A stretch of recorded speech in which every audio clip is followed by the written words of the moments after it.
Before we start with the verses, let's take an overview. Let's take a bird's eye view of what the chapter speaks of. The first 6 verses speak of the 2 aspects of Brahman. Brahman means God, that infinite power, that divine spark. So there are 2 distinct aspects of Brahman. What they are, we'll shortly start with. Then verses 7 to 11, he speaks of how does Brahman manifest itself? What are the expressions of Brahman? How can you recognize that this is Brahman expressing itself?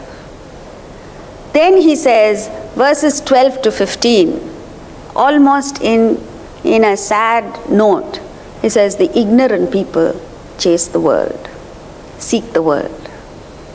And who are the ignorant people? All of us. And a few people, a small minority of among the ignorant, turn towards God, and those consist of 4 types. The 4 noble types turn to God. He discusses this in verses 16 to 19. Then he says, the ignorant obtain finite ends, 20 to 23. What he's saying is, for the same effort, for the same investment, for the same amount of work, when you can achieve the infinite, why are you settling for less? This is something that he can't understand. So he says, the ignorant, because they're chasing the world, they achieve only finite ends. Whereas,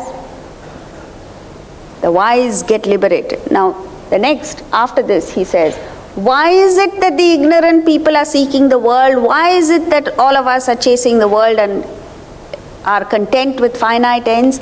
Because Brahman is hidden. God doesn't appear before us and say with a label, I am God. You have to look.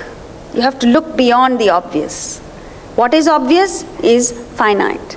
You look beyond the obvious and you get to the infinite. But you and I don't have either the inclination or the wherewithal to look beyond the obvious. We get carried away by superfluous, superficial things, and therefore we remain ignorant. So, Brahman is hidden, and the wise people who are able to penetrate through the impermanent aspects of life get to the self, get the state of liberation. It's a beautiful concept, verses 1 to 30, right through.